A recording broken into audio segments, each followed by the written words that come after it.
Caligula's reign represents a period in Roman history marked by moral decay and a systematic regime of cruelty, where humanity was brought to its lowest point. In the corridors of the palace, the echoes of politics were absent, replaced by the cries of people pleading for mercy. During Caligula's reign, the Roman elite discovered a new form of terror, where there was no room for kindness or compassion. In this reign of terror, parents were forced to auction the honor of their daughters, and husbands had to watch the humiliation of their wives as if it were some twisted spectacle. This was not the result of random madness, but rather a calculated strategy. Cruelty and barbarism had become routine, carried out with such ruthlessness that it was recorded like a mere list of expenses. Every act of cruelty had a price, and every form of brutality followed a procedure that was meticulously documented. To understand this dark chapter in Roman history, we must go back to a time when a smiling young man, whose appearance had won the hearts of the people, emerged as Rome's great hope. But this hope was soon to turn into disappointment and barbarity. This young man, named Germanicus, was the son of Julius Caesar and the rightful heir to the famous Roman general. He earned the nickname Caligula as a child due to his wearing military boots. People were overjoyed to see him as Rome's new leader, and his rise to power was celebrated with a 100-day feast. He was seen as a new light for the Roman people, a symbol of the continuity of a great lineage. Even the senators breathed a sigh of relief under his leadership, as after the terrifying reign of Tiberius, Caligula felt like a welcome change. However, the people's optimism did not last long. This young Caligula, with his passionate, charismatic, and alluring personality, soon transformed into a ruthless ruler. The first years of his reign were like a dream for the Roman people. He lowered taxes, freed political prisoners, hosted magnificent public games, and made significant welfare efforts like building new aqueducts and repairing roads. The people praised his leadership. Women scattered flowers at his feet. Children sang songs in his honor. And the senators, those very people who would later tremble at the sound of his footsteps, fought for his attention, but the dark side behind him soon turned Caligula into one of the most terrifying rulers in Roman history. He introduced a regime to the Roman people where humanity had no place. His reign was one of terror, where every sin was recorded in official documents. But Caligula's new system was not based solely on cruelty and barbarism. It was a part of the education he had gained in the harsh political environment of Rome. Growing up in the palace of Tiberius, Caligula learned that survival in Rome required deceit and trickery. His survival was the result of his cunning strategies. When he ascended the throne, he immediately gained the people's trust, but his dark forces soon became apparent. If you enjoyed this video, please subscribe, share the video, and leave your comments so we can bring you more such videos. Caligula's golden era soon turned into a grim and blood-soaked period where humanity had no value, and moral values were buried in the dust. Rome's golden era seemed to mark the end of the long reign of fear under Tiberius, with the promise of freedom finally arriving. The contrast was striking. While Tiberius secluded himself on Capri during his reign, Caligula roamed freely among the people, attended public events, and dined with senators. He was close to the people, generous, and nearly divine in his popularity. The people believed the gods had finally given them an ideal ruler. Then suddenly, everything changed. In the fall of 37, a mysterious illness struck Caligula. He was on the brink of death for several weeks. The court doctors described the intensity of his fever, believing that a person couldn't survive such extreme heat. His body convulsed so severely that multiple people had to hold him still to prevent injury. At times, he would claim that he was speaking directly to Jupiter. The people of Rome were filled with fear. Religious leaders made continuous sacrifices to the gods. Some citizens vowed to give their lives if it would save the king. When his eyes finally opened, something fundamental had changed within him. His first sign was almost subtle, but after that, the change became undeniable. He ordered that the heads of all statues of the gods in Rome be replaced with his own likeness. His transformation then took on such intensity that it couldn't be hidden anymore. People say that the body of a man reveals his truth before his words do, and Caligula's body exposed his true nature. His eyes, once bright and soft, now appeared hollow and predatory.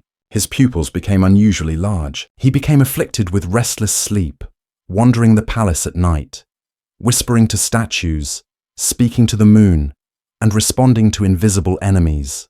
His servants often found him in the palace gardens in the early hours of the morning, naked, covered in dirt, claiming he was sowing the fate of Rome. But what he was sowing was not a bright future. Rather, he was laying the foundation for a deeper descent into darkness. This change began within his own family. His sisters, Drusilla, Julia Livilla, and Agrippina the Younger, were no longer just his family. They became victims of his new policies of cruelty. His fixation with Drusilla was particularly intense. He was so attached to her that he referred to her as his Diana. In public events, he treated her as his empress, seating her in places reserved only for imperial wives. When Drusilla died in 38, Caligula became consumed with rage and madness. He declared a period of mourning so severe that laughter, bathing, and even family meals were forbidden. Anyone who showed signs of joy was sentenced to death. But his grief was not the result of genuine love. His sorrow was a brutal expression of dominance and madness, driven solely by the need to assert his power. Caligula's anger was that of a man who felt that his possessions and power had been taken away by death. After Drusilla's death, his attention shifted to his remaining sisters, and then to the daughters and wives of Rome's elite. This was the moment when he established his entire system of cruelty. Caligula forced noble women to engage in sexual acts with senators. He watched the entire process from a special golden throne, taking notes on who was more enthusiastic, who hesitated, and who tried to act polite. These notes were later used for political gain. For example, a senator who enthusiastically interacted with Julia Livilla would immediately begin supporting every imperial decree without question. Meanwhile, any senator who showed hesitation would find his son gone, and when he returned, he would always be left physically scarred and castrated as a warning. It was a clear sign. In Caligula's Rome, there was no room for neutrality. Every person could be made either a victim or a perpetrator, and often both. A Roman doctor, Lucius Scriba, wrote about how Caligula forced him to examine noble women and girls to assess their fertility and endurance for repeated use. These examinations were profoundly humiliating, conducted in the emperor's presence, who asked degrading questions about every woman's body. This practice was not merely a form of cruelty, it was a systematic, bureaucratic procedure conducted as regularly as a census.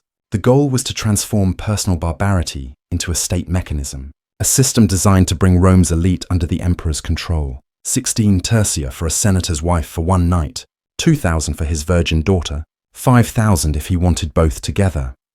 These sums did not go into private pockets, but were directly deposited into the empire's treasury. They were presented as voluntary contributions portrayed as a benefit to the state. Caligula declared the palace a temple of divine service, and he took this literally. He designed the rooms, corridors, and rituals of the palace to function like a sacred machine. Each room had a specific name and purpose. There was a Jupiter's room, where the emperor carried out his brutal acts and bestowed favors on his chosen individuals. There was a Venus's room, where noble women were made to participate in recreations of legendary debaucheries. Another room, Priapus's hall, was where the emperor humiliated his selected individuals. These rooms and halls were adorned with magnificent frescoes, which replaced the traditional Roman halls that once hosted Rome's history and laws. The sounds that echoed through these halls were very different, and the senators, responsible for Rome's construction, were forced to walk through these corridors, silently witnessing it all. The system was extraordinarily complex. It began with the wives of senators, who were first inducted into the imperial cult. They worked according to a strict schedule, wearing fine silk from Syria, almost as if it were a part of sacred rituals. Then the daughters were included, with girls as young as 12 being drawn into the system under the guise of divine instruction. However, Caligula did not limit this degradation to just women. Some secret records mention a program that involved selective breeding. The women deemed most fertile were forced to bear children, who were then raised under imperial patronage. These children were separated from their parents and trained for courtly needs from an early age.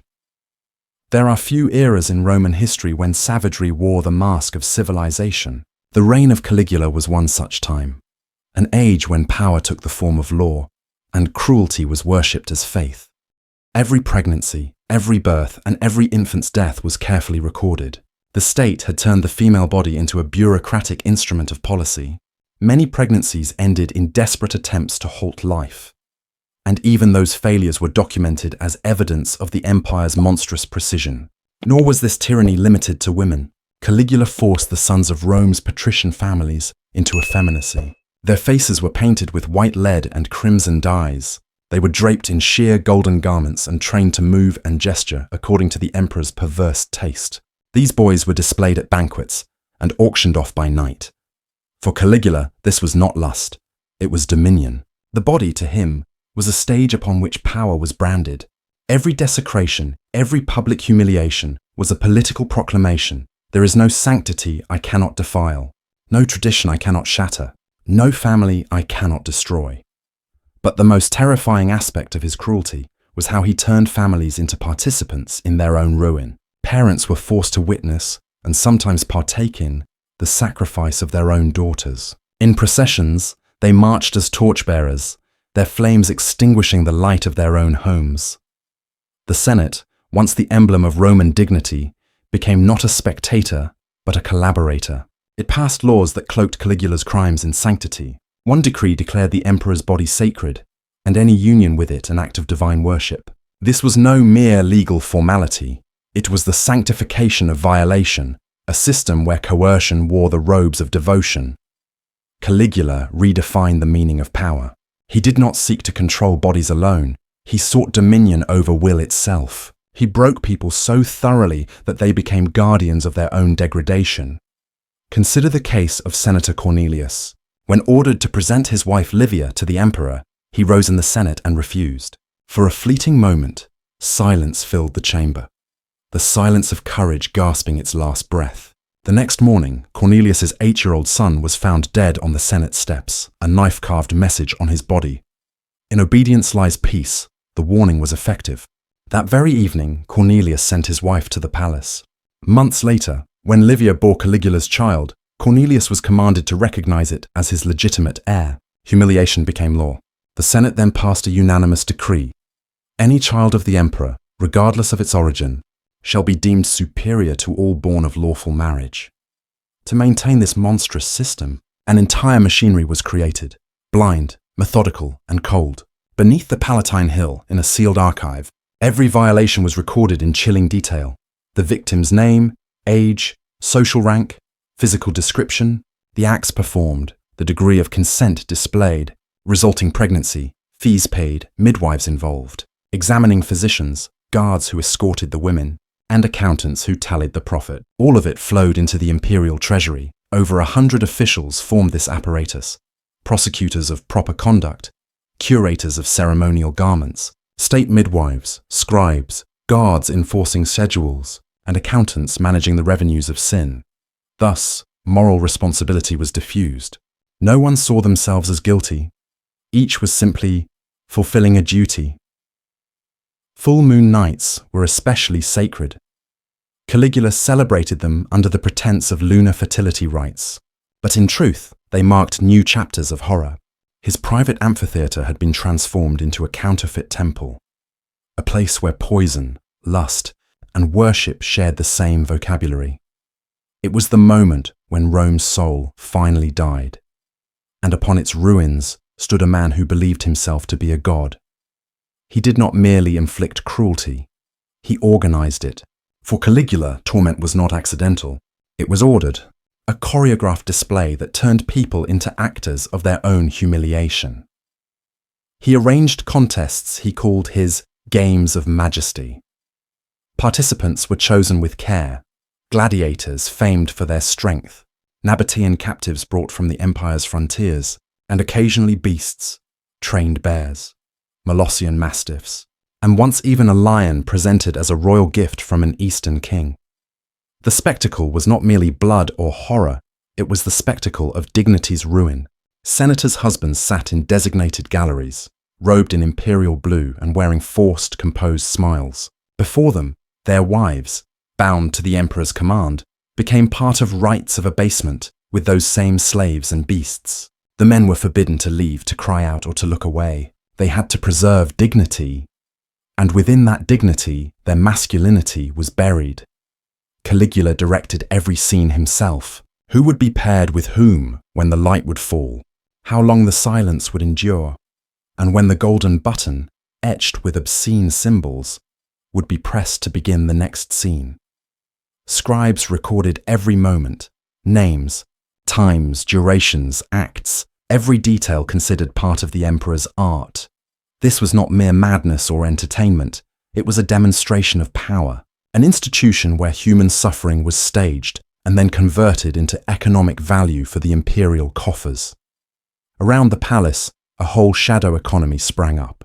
New trades emerged in the markets. Apothecaries sold ointments to hide wounds. Shopkeepers offered eye-washing solutions so spectators could watch longer. Secret physicians provided clandestine abortions, while instructors taught surviving women the gestures of obedience so they might perform better next time.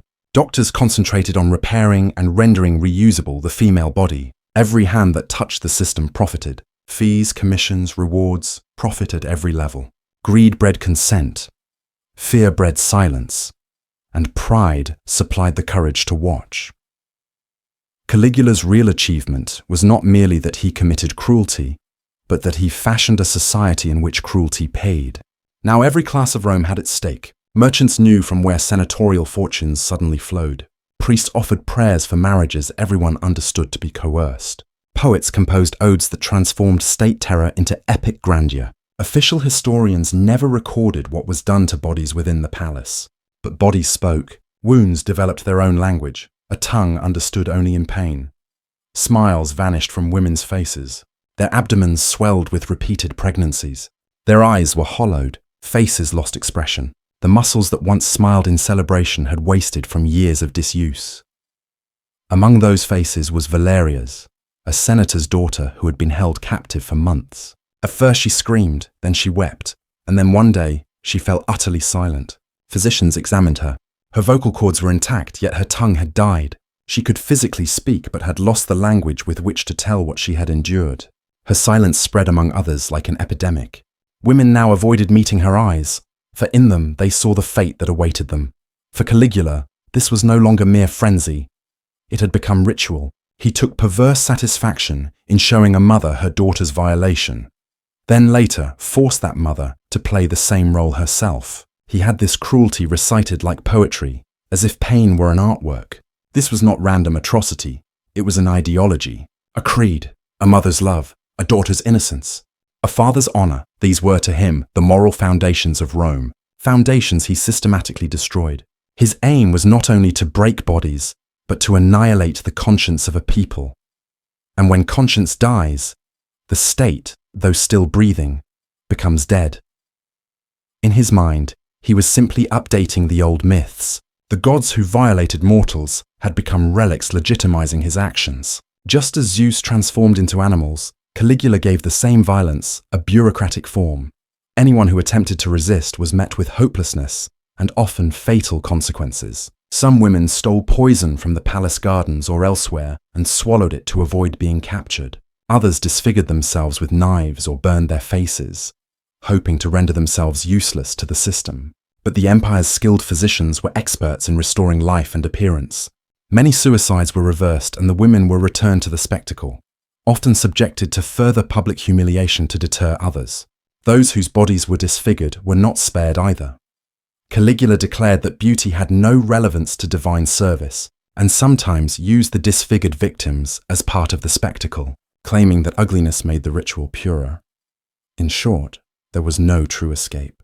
Those who attempted to flee were hunted down by informants and the imperial secret police, dragged back for immediate reprisals, often involving their entire families. The imperial archives swelled with entries, thousands upon thousands of records, each more detailed than the last. Every violation had a code, a category, and a subcategory. Forms had to be filled out, protocols followed, and hierarchies obeyed.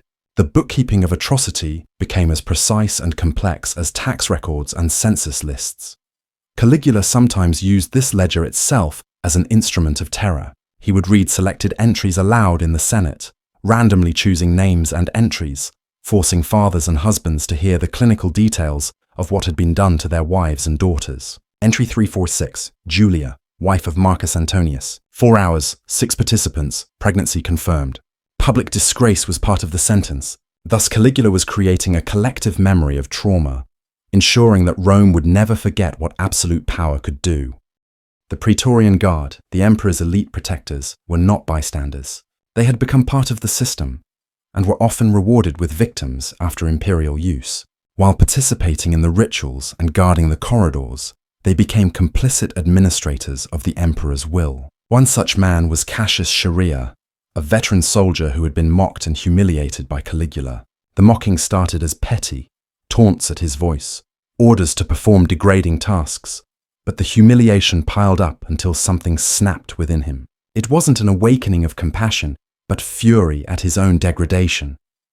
On the night of January 24th, 41 CE, a final brutal ceremony was staged, one that Caligula intended as the climax of his public pageants. This was the final chapter, the moment when the grand spectacle of the Roman Empire began to devour its own creator. The wives of senators were brought before gladiators in scenes resembling auctions.